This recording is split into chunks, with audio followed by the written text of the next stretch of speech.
On this UTR, we explore the middle of Michigan's mighty Mitten. Our adventure starts in Grayling with a captivating bottle cap collection. Then we head to Mount Pleasant for America's original human history. We'll also take you to St. John for a cider mill you can see from space, Lansing to meet a real Michigan princess, and Dimondale for a bona fide Beatles Bonanza. Get ready to explore the cool people, places, and things that make the middle of Michigan a great place to be.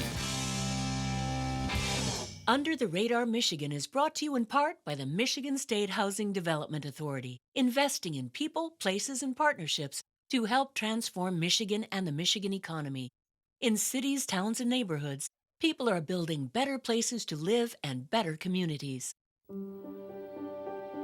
It's human nature to plan ahead, but sometimes our best ideas come when there's no plan at all. When we just go with the flow and let the day unfold as it was meant to be. A day on the water, soaking up the sun. A day we leave up in the air. Yesterday, this was just a last-minute idea. Today, our big surprise is pure Michigan. Your trip begins at michigan.org. And by Big B Coffee, celebrating 18 years as a Michigan company. Gift cards, mugs, and coffee by the pound available in store and online. Franchise info available at biggby.com. Community Economic Development Association of Michigan, providing advocacy, resources, and training to organizations working to create vibrant Michigan communities. I've been around the world, but there's one place I keep coming back to. And the more I explore, the more I realize it's the place to be. I'm Tom Dalton, and this is Under the Radar Michigan.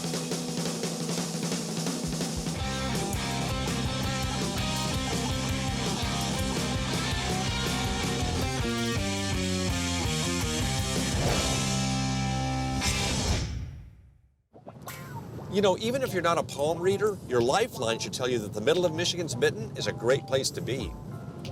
Is that pizza?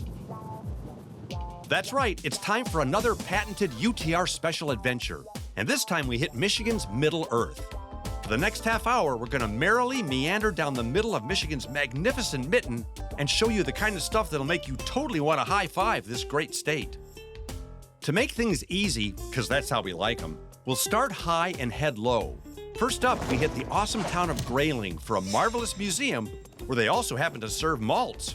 Bonus. Hey, don't you wish you had saved all your old bottle caps?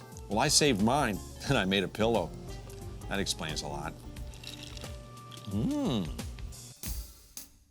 Welcome to Dawson and Stevens Classic Diner and Bottle Cap Museum, where you'll find over 10,000 Coca-Cola collectibles on display.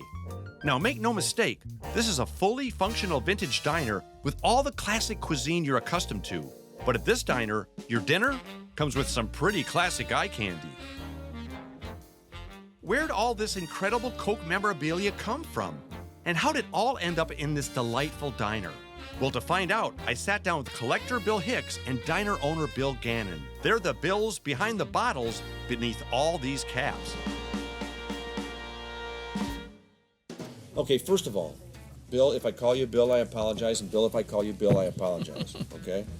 Now, Bill, you started this collection, right? Yes. How many years ago? 30-some years ago. Okay, obvious question. Why? I owned a hunting and fishing lodge, and I was cleaning the hillside between the valley, and I raked up a whole bunch of old throwaway Coke bottles. And some guy walked by and he said, you know, they're worth $5 a piece. And, you know, there's 20 Coke bottles, so that's $100. And I started collecting Coca-Cola. And since then, that's, what, 35 years ago? Yeah. How many items did you collect? I had over 7,000 items when I sold. Now, Bill, not you, Bill, but Bill, how did you acquire this collection in this awesome diner? Well, he's chuckling because this is a funny story. I own the local radio stations here in town. One day I was having a terrible, terrible day. So I just shut my computer down, locked my door, and went into my office manager. I says, I'm out of here. I can't take it any longer. She says, where are you going? I go, I don't know, but I'm going somewhere other than this radio station. So I got in the car, and as I got in the car, I looked over, and in the seat next to me was this little flyer. I looked over and that, I've been wanting to go there. So I drove up there, and I went up to the door, and he stuck his hand out. "Hi, you're the guy that bought Stevens Diner." I said, "Yes, I am." And I said, "Quite a few people have told me that you'd sell me a couple of Coke bottles." And he looked at me straight in the eye, I mean, eyeball to eyeball. He goes, "I'm gonna do even better than that." He goes, "I'm gonna sell you the entire museum." And I said, "Well, that's not exactly what I was thinking about doing, but why would you do that?" And he said, "Well, you know, I have a lot of guys that want to buy this and buy that, onesies, twosies, and this. That's not the way I collected this museum, and it's a total collection, and I want it to go to somebody that's going to keep it as a total collection." I have always known that this collection belonged in a restaurant. You guys are partners in some way. In a lot of ways, you guys are partners. Yeah. And we've come extremely close. Yeah. That's the best part of the whole deal. I mean, I love having the collection. I love having the diner, and you know, it's a great place to come. If you're kind of down, you walk in here and the music's playing and everybody's happy and bebopping around, and that does the same thing for me. But the friendship that I've struck with him and his wife, that really is something to cherish. Something to cherish. Yes, it is. You Bills are going to make me cry. Stop it. We can get a Kleenex for you. Yeah. Walking into this Grayling landmark is like stepping back to a time when things were simpler and when a business deal between two total strangers could turn into a lifelong friendship. You can't help but feel good here. And heck, it might even motivate you to start your own collection. Hey, honey, yeah, it's me. Listen, I'm up at Grayling, and there's a guy up here that's got a Coca-Cola collection. I thought maybe we could buy some of... Right. Okay, honey. Yes, I'm sorry. Okay, I'll be home soon. Bye. You know, a lot of us here in Michigan know very little about the Native Americans who live right here among us, which is kind of sad, since they were here first. To learn more, we headed for Mount Pleasant and to a place where we could ask our questions and quell our curiosity. The Zinking Center is an absolute treasure for those who believe in celebrating and perpetuating the great culture of these First Nation people. William Johnson is the curator here at the center, and he made the entire experience seem so very real. This place is not a museum. It's really a cultural experience. Yes, it is. The Zinking Center prides itself on our cultural center, which is a true participatory museum. And what we've done is we've taken the curatorial view, we've thrown it out the window, and we placed the museum back in the hands of the community where it belongs. Now, how far back can you trace the Saginaw Chippewa tribe?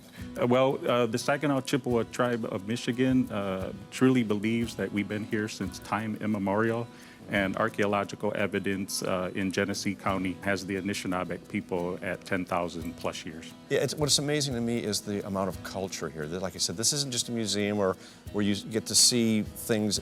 You learn about the tremendously complex culture.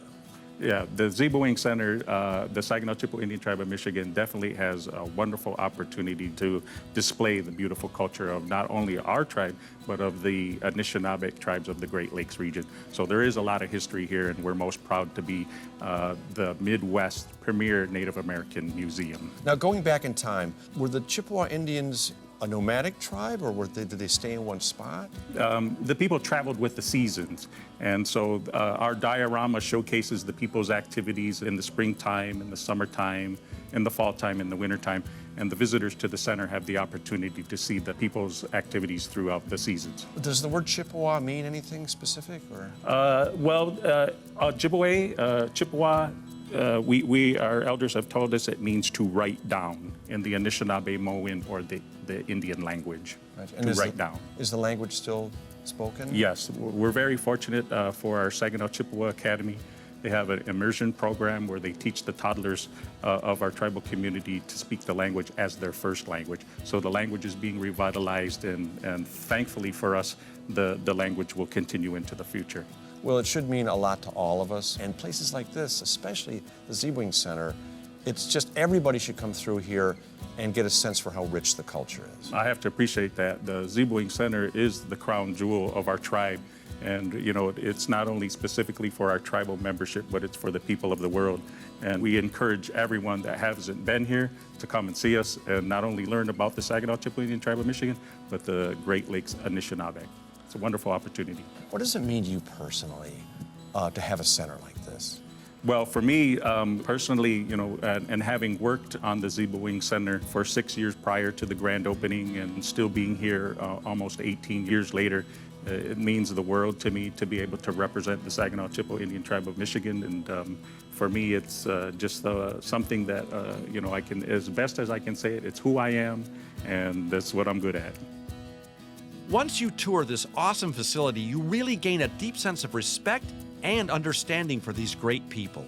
After all, their American history really is the first American history. So stop by the Zinking Center in Mount Pleasant and get a real feel for these first Americans. Now, they say an apple a day makes the UTR guys get out and play, so we headed south to St. John for exactly that. Hey, how'd you like to see a cider mill that's so big you can see it from space? Thought you'd never ask. Behold Uncle John's Cider Mill, a colossal place that's so full of fruit and fun, you just might want to move in. If you're looking for a classic family fall activity and edibles, everything you need for an awesome autumn is right here. Now, to make sure we left no apple unturned, I met up with Mike Beck. He's a fifth-generation family farmer who helps keep Uncle John's jumping. Have you checked the Guinness Book of World Records whether or not this is the largest cider mill on the planet? It is not. I'm sure it isn't. It's huge, though. How many, It is pretty big. How many apples you grow here? Well, we have like 35 different varieties. Some of them you'd never see. We use exclusively for cider or hard cider. But all the typical ones that you're familiar with as far as apples, you know, the Yellow Delicious, Galas, Honeycrisp, and Macintosh, and things like that. And plus a few unique ones that we sell that in the shop, like a Wine Sap or a Northern Spy. I read somewhere that you are fifth generation to be growing on this property? Correct, fifth generation, yes. That's outstanding to be able to carry on a tradition like that. And you've got, I'm sure there's a sixth generation just waiting. Yeah, there's my daughter and a couple of nieces that are around as a sixth generation. So. And I have to tell you, I'm so envious of you because you live right behind us, right here on the grounds. So your commute is like, and I'm there. Yeah, that's correct. Yeah, that's wonderful. Yeah. This is a great family place. You look around and you see this is almost a vacation destination. Yes, we've done a lot of things to try and keep people here for a full day at least. We have lots of kids' activities. We have lots of adult activities. Yes, I'm holding one. That's right. And so, you know, several barns that you can do shopping in, and so lots of different places to explore and have fun here. Well, this started obviously many years ago as just a fruit and vegetable farm. Correct. Yep. And just some roadside sales, you know. Right. And it's turned into this, and that's outstanding. Yep. You guys are go-getters. Yeah. Well, we have a great location here right on the highway, so that's helpful. But yeah, it started out slowly with just cider and donuts years and years ago, and we've been adding more things every year. What is that big orange thing the kids are jumping on? That is so awesome. I want one in my yard. That's the jumping pill. That's open, at least when we're open, kids can enjoy time on that, or adults. It's probably a good thing to do if you're an adult before the hard cider. That's right. Right. And your corn maze is outstanding. Yeah, about a 12-acre corn maze, but it's not terribly difficult, at least. Thank gosh. Yeah, because I plan on going in there later. Any tips on how to find my way out? Just look for the edge of the field and just walk. You'll get there eventually. Anything I shouldn't do before I do the corn maze? Well, don't do too many shots of vodka. Oh, okay. So if you're in the mood for some down-on-the-farm fun and food, heck, you may as well have a lot of it, and Uncle John's is the place to find it. Now, back to that corn maze thing. Corn maze? This will be easy. Oh boy. Left, right, left. Hello? Oh, corn nuts. I don't even remember this part. Little help here. Anyone there? Oh boy. Now, I can't remember how or if I even got myself out of there, but if you want to make some classic Michigan fall family memories, take them to Uncle John's Cider Mill. I promise, you'll be amazed. Next, we headed south to a place in Lansing for some floating fun and food. Where do we find this stuff? Hey, guess what? I get to take a real princess out to lunch today. Gee, I didn't think they had royalty on this side of the pond. Actually, we do, only this one floats on a river. It's called the Michigan Princess, and it's an old-fashioned triple-deck stern-wheel riverboat that cruises up and down the Grand River. They do special events, fall color cruises, and even a lunch cruise. And that one had our name written all over it. Once I gained permission to come aboard, as you can see, I had some trouble with my salute, I headed to the ship's wheelhouse for some pre-cuisine conversation with Captain Chris Chamberlain. So how long have riverboats been on the Grand River? Well, since the settlers came along and settled the river and put the dams in, it stabilized the river level, and boats have been running ever since. Well, how old is this boat we're on? This boat was built in 1991, so it's going on 25 years, 26 years old now. And you guys do all different kinds of cruises, right? You do, like today we're on the lunch cruise because we like to eat on this show. Yeah. But what kind of cruises you guys do? We do everything. We try to get everybody across the whole spectrum. We do everything from salsa dancing night. We do a heavy metal cruise a couple times a year. We got a nice Halloween cruise this year with the Root Doctors, kind of a blues cruise. We do class reunions. We have a couple weddings every year, senior proms. You name it, I've done it. We even did a funeral once. Well, that's not today. Yeah, so okay. yeah. Now, how deep is the Grand River? Because this is like a triple-decker boat. This is almost a ship. Mm-hmm. How deep is this river? Well, the truth is the river's not very deep. Some spots of the river are 20 feet deep, but where we cruise is about 6 to 8 feet on average. Now, tell me a little bit about the history of your dad, because, I mean, did he always want to be a riverboat captain, or?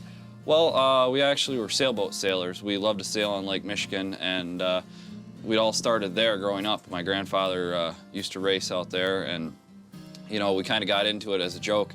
He did a number of businesses. He had a pizza chain in college, and then he had a big ice arena, did rock and roll concerts for a number of years. Oh, hence the picture of him with Bob Seger. Yeah, yeah, and you know, we did the canoe rental. He was between businesses, and the canoe rental just caught on, and then he saw a boat for sale, and he bought that, and here we are 20 years later with 3 different boats. Well, when you look outside, especially today, the fall day that we've got, I mean, this is your office. I mean, can you think of a better office to have than this? No, you know, I get great scenery, I get to meet new people every day, and I get to be a part of people's lives. You know, that's things that people don't realize. I get to be a part of people's weddings. They come back and they have their anniversaries with me, and they bring their kids back here. You'd be amazed how many different people's families I'm a part of.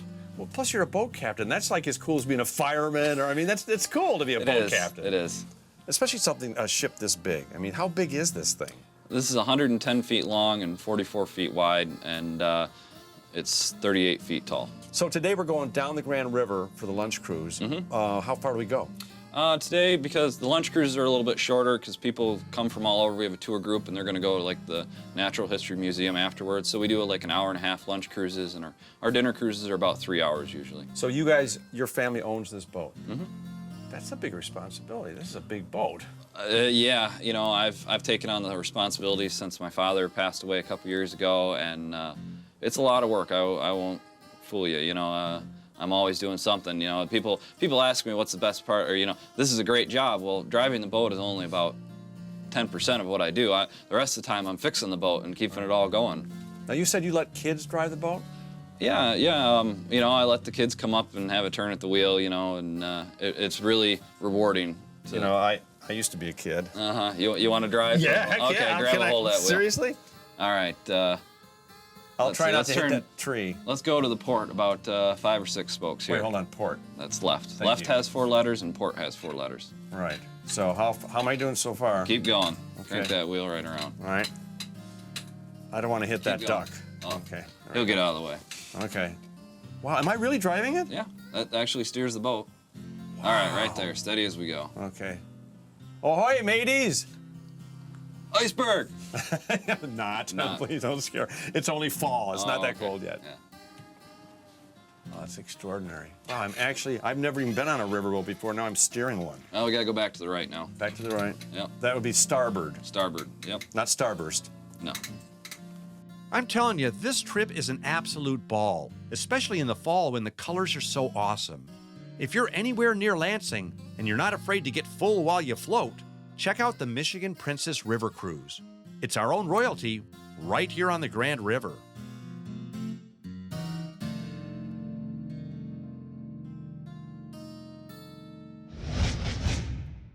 Now, if phrases like the Fab Four, I want to hold your hand, and I am the walrus mean anything to you at all, this next segment is going to blow away your Beatles brain. Come on, I'll show you. And if it looks like I'm walking into somebody's house, I am. Hidden away in a private home in the town of Dimondale is a genuine, bona fide Beatles Bonanza. This is the home of Vicki Spector Walker, and probably the most incredible, complete, and comprehensive private Beatles memorabilia collection ever amassed. Vicki started this collection, and she continues to buy more of everything that has anything to do with the four lads from Liverpool. You know, I've only been here 10 minutes, and I've already decided that you are wonderfully insane. Uh-huh, yes.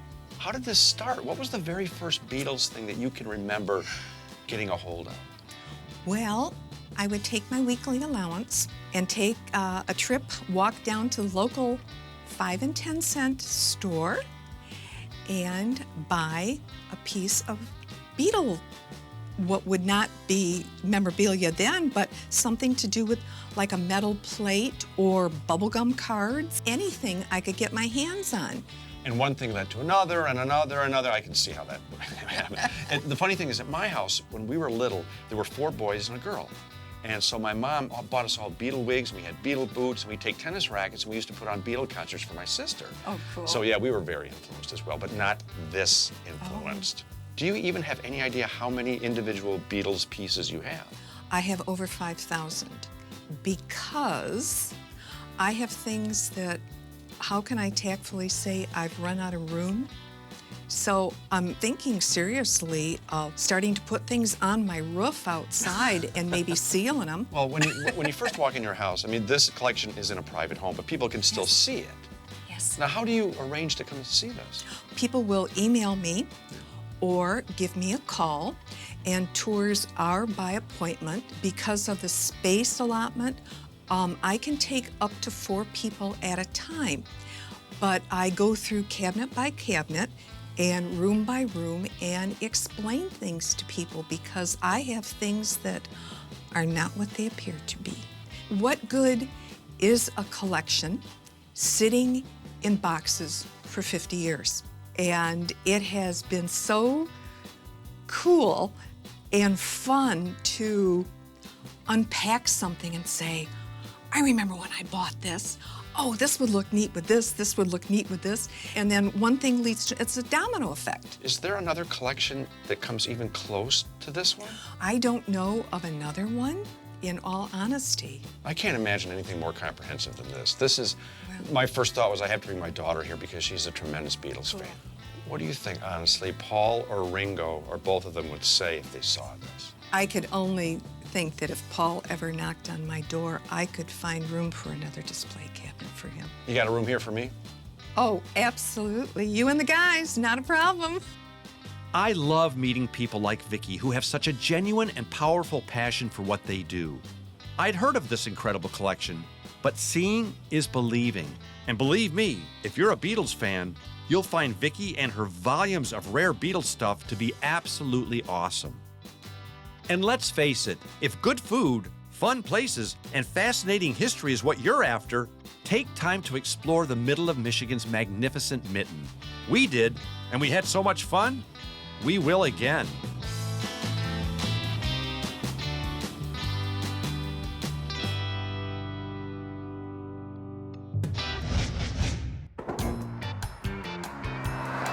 Hey folks, thanks so much for watching Under the Radar Michigan. I really appreciate it. Look, if you want to know more about what we do, where we go, what we have, go to utrmichigan.com. You can get our brand new book, UTR The First 50. You can get DVDs of our shows. You can get wearables, even this brand new hoodie like the one I'm wearing right here. Pretty sweet, huh? So go to utrmichigan.com. You'll have fun, I guarantee. Under the Radar Michigan is brought to you in part by the Michigan State Housing Development Authority, investing in people, places, and partnerships to help transform Michigan and the Michigan economy. In cities, towns, and neighborhoods, people are building better places to live and better communities. Carpools, conferences, microwave dinners. They blur one into the next. We lose ourselves in the fog of everyday life and drift away from what matters. But like a beacon in the night, it finds us. The light of more than 100 lighthouses burning through that fog and beckoning us back to what's real and true. This light shines for us all. This light is pure Michigan. Your trip begins at michigan.org. Rogers City and Presque County. Miles of pristine beaches and shoreline, historic lighthouses, magnificent waterfalls, scenic parks and trails. Michigan's year-round vacation wonderland.